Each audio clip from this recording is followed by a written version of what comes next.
Salut Brigitte, Coucou Flore. je suis ravie de te retrouver aujourd'hui Ben moi aussi. et on va parler aujourd'hui de ton oracle L'oracle de la chamane. qui vient à peine de paraître cette semaine chez Mama Édition toujours. Qu'est-ce qui t'a donné envie de créer un oracle? Comment ça t'est venu l'idée? Donc après la création de ce livre Ciel blanc, ciel noir, il m'a semblé intéressant de faire un oracle très pratique, très usuel, où les personnes au jour le jour pourront poser leurs questions et l'utiliser à bon escient. D'accord. Ouais. Donc je l'ai canalisé cet oracle. Les esprits sont venus à moi pour me guider, pour en donner la forme. Et si tu veux, ça, je peux t'en parler. Allez, explique-nous. Alors, tu vois, là, il y a 4 couleurs, il y a 4 paquets. Donc, au total, il y a 52 cartes. Ok. Je préconise, quand on a une question, un tirage en croix, un peu comme dans le tarot de Marseille. Alors, dans le tarot de Marseille, il y a le pour, le contre, l'idée et la réalisation. Ok. Et moi, dans mon oracle, dans mon tarot, là, ce sont les esprits alliés, qui sont en fait des cartes ressources, qui nous apportent le surcroît d'énergie nécessaire pour avoir une réponse à notre question. Ok. Mais on va faire un petit tirage. C'est les esprits du ciel blanc Et du ciel noir. et du ciel noir. Oui, parce qu'il y a aussi si tu as bien lu ciel blanc, ciel noir, il y a des esprits très puissants dans le ciel noir qui ont accepté de se convertir, et aussi pour nous venir en aide. Ouais. Donc on fera un petit tirage tout à l'heure. Ben oui, carrément, on fera un tirage général qui pourra parler à beaucoup d'entre vous qui regardaient la vidéo. Donc il y a des esprits animaux, mais pas que. Il y a par exemple le viking, l'ange de la bibliothèque, qui sont des esprits des puissances supérieures. Donc vous verrez, c'est assez diversifié par rapport aux présences. Et comment t'as fait alors? Comment est-ce que tu les as choisis, ces On God là, pour les mettre dans ton jeu? C'est eux qui sont... Alors je dirais, je ne les ai pas choisis, ils se sont invités. Voilà, c'est ça. C'est ça avant tout. Donc je les ai reçus et je les ai accueillis avant tout. Génial. Donc ça, ce sont donc nos cartes ressources, c'est le pour. D'accord. Les ressources sur lesquelles on peut compter. Ok. Après, donc on a une question, et ça, ce sont les cartes, le rouge avec les cartes obstacles.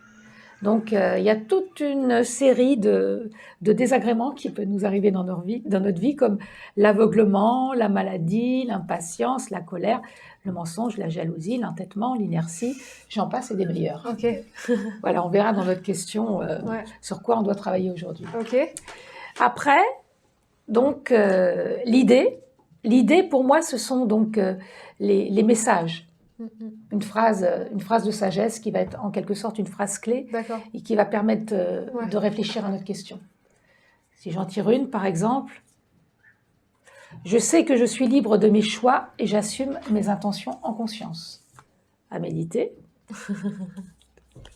Et la réalisation. Alors la réalisation, on va dire que c'est une évocation, une image qui peut faire signe. Donc là, il y en a toutes sortes. La force de la prière, le lâcher-prise, donner, faire un don, savoir partir, retrouver son animalité, une maison en pleine nature. D'accord. Voilà. Et ça, c'est les cartes alliées. Et celles-là, elles sont magnifiquement illustrées aussi, on peut montrer. Hein. Oui, en fait, c'est super joli. Ça a été illustré par une amie peintresse chinoise qui s'appelle Yu Zhao et qui a donc dessiné, illustré non seulement les cartes esprit, les cartes on God, mais aussi les cartes évocation. Yes. On mettra quelques photos. Voilà, c'est un travail très personnel qu'elle a fait. Elle-même étant bouddhiste, comme je dis, ce sont plus que des illustrations, ce sont des émanations. C'est un travail très inspiré. Oui, complètement. Je lui fais entièrement confiance pour justement recevoir aussi les images. Alors, tu veux qu'on fasse un petit tirage, Flore? Allez, moi j'ai vraiment hyper envie que tu nous tires les cartes un peu.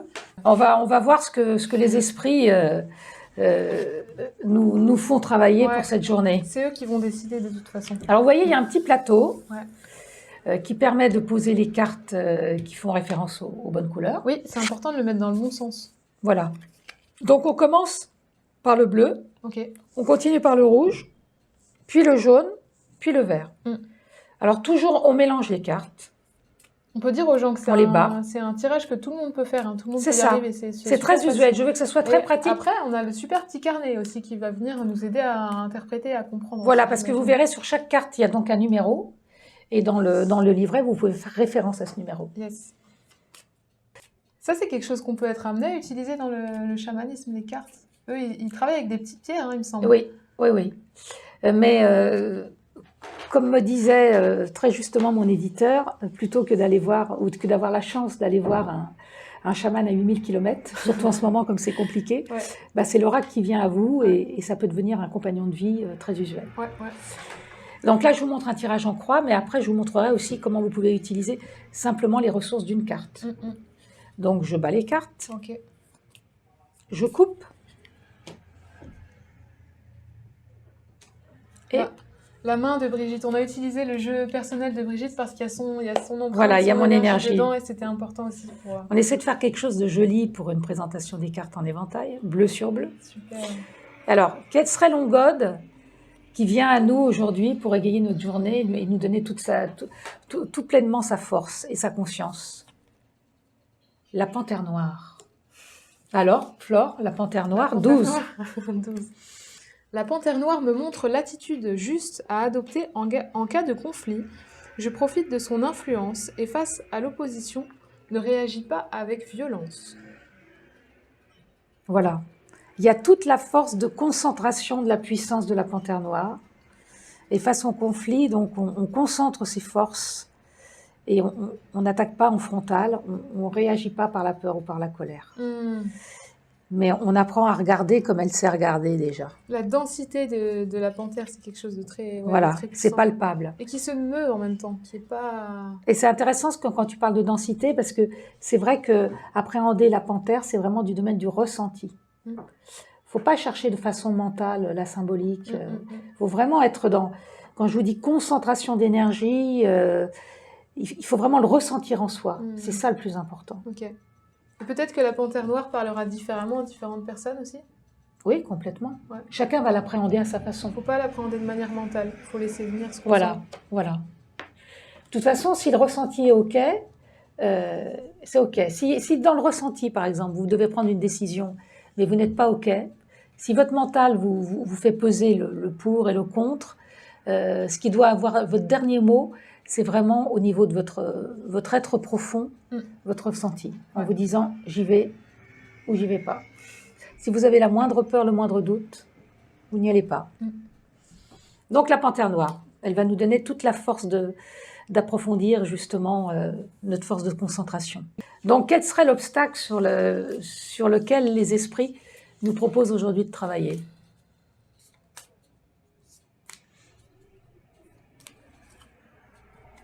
Je coupe.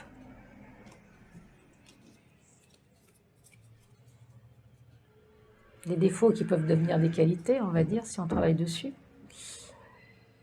Allez.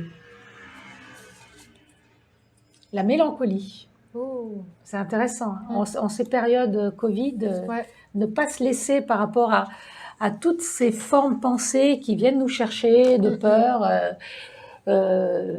tirer vers le bas et aller vers la tristesse. Parce qu'en ce moment, on est vraiment dans une période aussi de transition entre l'ancien monde et le nouveau monde. Donc c'est pour ça que pour arriver à aller vers ce nouveau monde qu'on souhaite tous, il faut pas être... il faut travailler. C'est vrai que je pense que c'est intéressant de travailler aussi sur certaines mélancolies peut-être de ce monde d'avant. Et justement, la force de concentration de la panthère peut nous y aider. Ouais. On peut compter sur elle. C'est vrai. J'ai l'impression que les deux vont bien ensemble. Oui, complètement.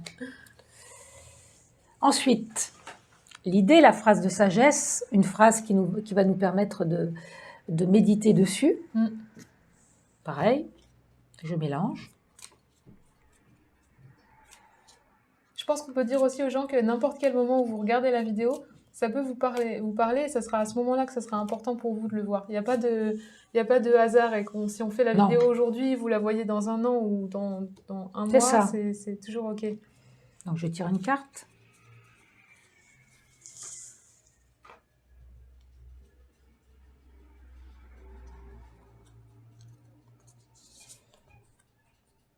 J'abandonne la tristesse et puise ma force dans la joie. Ah, c'est beau. C'est une confirmation Ouais. en quelque sorte de cette carte. Donc il y a une cohérence dans le tirage. Force de concentration, approfondissement. L'obstacle pourrait être la tristesse, mais j'abandonne la tristesse et puise ma force dans la joie. Tu peux nous lire la signification de la phrase 50, même si elle se suffit elle-même? Ce que dit le petit livret. Je renonce à tout ce qui pourrait me détourner de la joie. J'élève mon taux vibratoire en me nourrissant de pensées positives. Voilà. Alors là, moi, ça me parle vraiment, vraiment en ce moment. Dans cette période, on est tous un peu secoués là, on est dans les énergies et je pense que c'est bien de rajouter vraiment de parler de cette touche de joie qui est si importante. Ça me semble important que justement, je ne sais pas comment tu vois ça, mais si on élève son taux vibratoire, comment en quelque sorte on se rend un peu inattaquable. Complètement. Ouais. Par rapport à beaucoup de choses, je pense. Je dirais se méfier des influences et des formes de pensée qui peuvent venir nous chercher. Ouais, parce que souvent on prend aussi des choses qui circulent dans les énergies autour de nous, mais qui ne nous appartiennent pas. Que ce soit des peurs, que ce soit plein de choses. Parce qu'on parle de la contamination du Covid, mais la contamination des formes de pensée, des mauvaises pensées, des pensées de peur, elle existe vraiment. Ouais, on peut être très vite contaminé par les colères, par les peurs des autres. Et en ce moment, il y a une espèce d'égrégore, il y a un égrégore collectif qui est au-dessus de nous par rapport à ce Covid, qui fait que si on ne se protège pas, on est forcément influencé. Et on le subit. Cette grande peur, qui ne devrait pas en être une, mais qui devrait nous encourager à dire que quelque chose se passe et qu'on va passer bientôt d'un monde à un autre. Exactement. Je pense que la meilleure protection là, en ce moment, c'est la joie. C'est ça. Justement, alors si vous vous sentez tiré par le bas avec la mélancolie, vous essayez d'abandonner votre tristesse et vraiment de puiser de nouvelles énergies dans les forces de joie. Alors une évocation, c'est-à-dire une image qui va permettre de faire signe.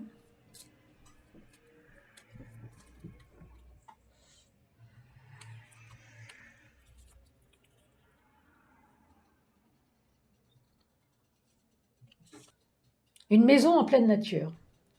Oh. Alors ça, c'est très intéressant parce que c'est comme si l'oracle nous invitait vraiment à utiliser la nature comme lieu d'enracinement et de ressourcement. De ne pas oublier que la nature est là aussi pour nous apporter un équilibre et un bien-être. Ouais, complètement. Alors, on peut faire une sorte de synthèse, mais je pense que vous l'avez compris. La force de la panthère. Lutter contre la tristesse par les forces de joie. Se ressourcer à la nature. Oui. Une sorte d'antidote. C'est ça. Par rapport à cette période anxiogène. Ouais.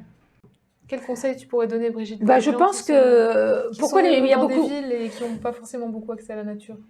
Mais parfois un seul parc, un seul arbre peut suffire. C'est vrai. L'important c'est d'avoir un lieu de ressourcement, un lieu d'enracinement, je dirais, même un carré de jardin, même des petits bacs à jardinerie où on va planter des choses qui nous font plaisir. Et voir grandir les choses, ça peut avoir un intérêt. Ouais, des fois peut-être même dans les toutes petites choses. Et c'est comme ça qu'on vient encore plus les savourer quand on. Pas forcément envisager des grandes choses. Mais bien sûr, si on a la possibilité de s'évader à la campagne ou ailleurs, c'est puissant. Mais si on n'a pas le choix, on peut se contenter de petites choses. L'important, c'est l'intention. Même une plante qui grandit, c'est l'attention qu'on apporte aux choses. C'est ça le plus important. Cette communication avec le vivant. L'attention. L'attention. Il y a l'intention et l'attention. C'est ça, et ça me faisait penser à l'intention. Et c'est important quand on se fait un tirage comme ça aussi de poser une intention avec la question qui nous travaille. Avec la question qui nous travaille. Oui. Et d'être bien centré aussi quand on tire les cartes. Et d'être sincère dans ce qu'on pose. Et à partir de là, de prendre un moment tranquille pour le faire. Et recevoir. Alors bien sûr, on peut s'inspirer du livret pour faire sens, mais le plus important, c'est plus cet aspect méditatif du plateau où face aux 4 cartes, vous allez vous concentrer, vous allez essayer de faire le vide en vous pour justement laisser parler la petite voix intérieure qui va vous donner des réponses. Génial. Alors là, je vous parlais du tirage en croix, mais vous pouvez tout à fait choisir. Ouais, moi j'aime bien les petits tirages rapides aussi. Le matin, comme ça, avant de commencer la journée. Hop, hop. de vivre avec une carte. Ouais. Par exemple, vous avez une grosse journée, un gros challenge dans votre vie professionnelle, amoureuse, ce que vous voulez. Alors, vous pouvez simplement demander quel on God, quel esprit est prêt aujourd'hui à vous accompagner. Tu veux tirer une carte, Flore? Ouais. Quel on God peut venir à toi? Quel esprit? Celui-là. La grande mère. Ah, ça c'est une très belle carte, parce que c'est la mère universelle. Oh. Ouais, Ah, ça me parle. ouais, vraiment. C'est très large. Comme s'il fallait te laisser envelopper par la Gaïa, par cette grande mère. Tu peux vivre avec la carte. Tu peux La mettre dans ton sac, la mettre sous ton oreiller. Ouais. Il y a différentes façons d'appréhender les cartes. Donc, ce qui me semble important, c'est que vous soyez aussi spontané que possible dans cette approche. Oui. Pour justement suivre votre intuition. C'est ça. Et laissez-vous guider par les esprits pour l'utilisation aussi de cet oracle. Il faut avoir confiance aussi en soi. Pas se dire, oh là là, j'ai pensé ça, mais je sais pas, en fait, je vais regarder dans le carnet qu'est-ce qui est dit. Il faut se faire confiance aussi quand on tire les cartes. Ce qui nous vient, c'est vraiment ça qui est, je pense, qui est juste, en fait. J'ai même eu cette question d'une dame hier qui m'a demandé si on pouvait mélanger toutes les couleurs et tous les paquets. Alors, on va essayer? Allez. Et alors, ça t'a choqué qu'elle te demande ça? Non, mais j'ai trouvé la question justement intéressante. Pourquoi cette séparation? Alors, par contre, je vais fermer les yeux pour ne pas me laisser influencer par la couleur. Ok. Je coupe. Je détaille.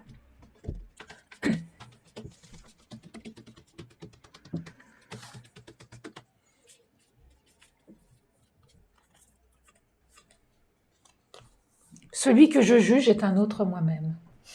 Une phrase à méditer là aussi. Hein. Ouais. Donc vous voyez, c'est aussi un usage qui peut être intéressant. C'est une vraie carte de sagesse. Voilà. Ça peut faire du bien aussi vraiment de commencer. Parfois quand on doute comme ça, on tire une carte et ça repart. Alors si vous avez trouvé une nouvelle manière de l'utiliser, on est preneur. Hein. Ouais. Voilà. N'hésitez pas à mettre un petit mot dans le commentaire sur la chaîne de Flore. Voilà, on était ravis de vous présenter l'oracle de la chamane. Et si vous voulez aller plus loin, vous pouvez lire Ciel blanc, ciel noir. Vous aurez toutes mes expériences de ces 8 années en Mongolie. Voilà. À bientôt. À bientôt. Merci Brigitte. Merci Flore.